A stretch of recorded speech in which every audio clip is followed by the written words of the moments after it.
Zdarza się, że znalezienie pracy czy zwykłe wyjście do ludzi jest dla niektórych osób czynnością poza zasięgiem. Dlatego właśnie fundusze w ramach Regionalnego Programu Operacyjnego Województwa Mazowieckiego inwestujemy w integrację społeczną i aktywizację zawodową osób szczególnie tego potrzebujących. Osób z niepełnosprawnościami, osób korzystających ze świadczeń pomocy społecznej, młodzieży z ośrodków wychowawczych czy osób bezdomnych. Fundusze pomogą w rozwoju kompetencji społecznych, ale też w zdobyciu kwalifikacji zawodowych niezbędnych na rynku pracy i potrzebnych pracodawcom. Możliwości jest naprawdę wiele.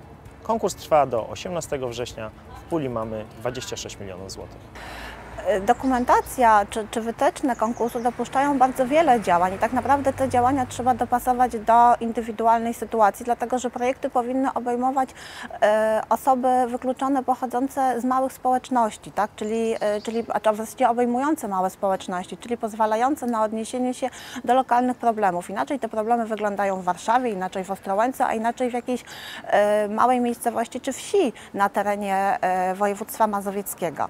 I tutaj warto jest postawić na takie projekty kompleksowe, które oferują zarówno wsparcie indywidualne, jak różnego rodzaju zajęcia grupowe, rozwijające umiejętności społeczne, bo tak naprawdę problemem osób wykluczonych społecznie jest najczęściej brak właśnie różnego rodzaju kompetencji społecznych, które pozwalają im funkcjonować na rynku pracy i ten brak kompetencji społecznych powoduje, że te osoby mają taki duży dystans do osób dobrze funkcjonujących, czyli tak naprawdę nie powinna być koncentracja na jednym obszarze, a powinno być to właśnie wsparcie kompleksowe, które będzie te różne obszary potrzeb pokrywało. Natomiast moim zdaniem powinno się wychodzić od takiej głębokiej analizy, diagnozy i też zapewnienia tym osobom pewnego wsparcia indywidualnego. I tutaj radziłabym zastanowić się wnioskodawcom nad tym, jakiego rodzaju wsparcie indywidualne zaproponować tym osobom, dlatego że wejście od razu we wsparcie grupowe to jest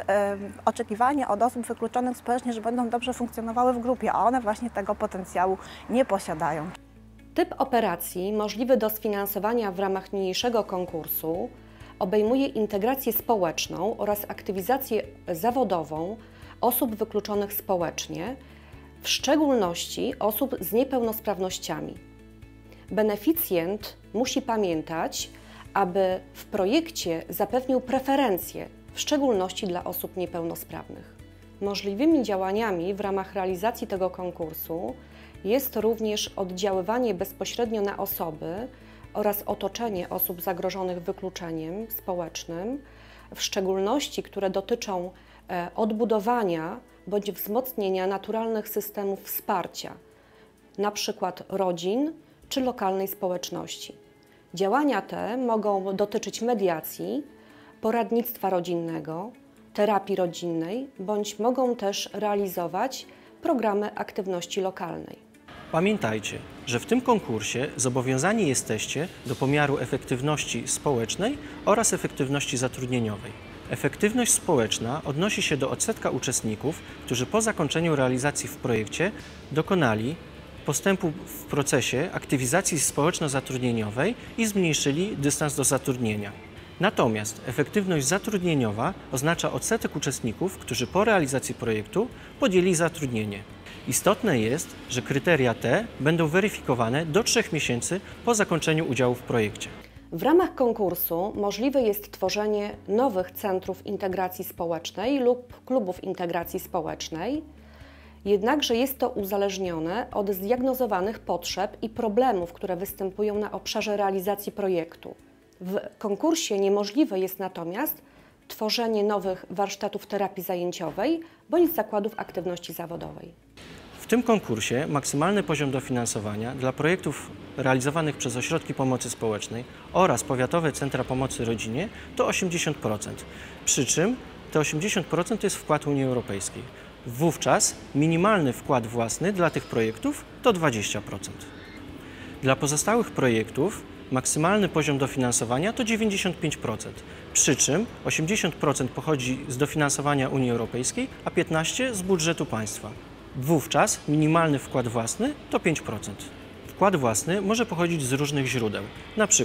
od uczestników projektu, od samorządu lokalnego lub strony trzeciej. Natomiast wkład własny wnoszony przez organizację pozarządową może pochodzić z dotacji z Urzędu Gminy lub z Urzędu Miasta. Ocena formalna wniosku obejmuje sprawdzenie 16 kryteriów formalnych i 4 kryteriów dostępu. Natomiast podczas oceny merytorycznej zostanie ocenione 10 ogólnych kryteriów merytorycznych oraz 6 kryteriów szczegółowych. Kryteria szczegółowe nie muszą być spełnione, ale są punktowane, czyli projektodawca podwyższa swoje szanse na otrzymanie dofinansowania. Naszych przyszłych projektodawców bardzo prosimy, aby uważnie przeczytali dokumentację konkursową, a szczególnie załącznik numer 11, w którym podano przykłady, jak mierzyć efektywność społeczną i zatrudnieniową. Te projekty są bardzo ważne z punktu widzenia społecznego, dlatego zachęcamy Państwa do składania wniosków.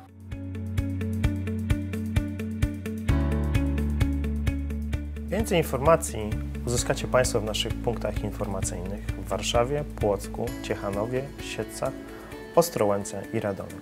Nie zapomnijcie też o naszej stronie internetowej funduszedlamazowsza.eu.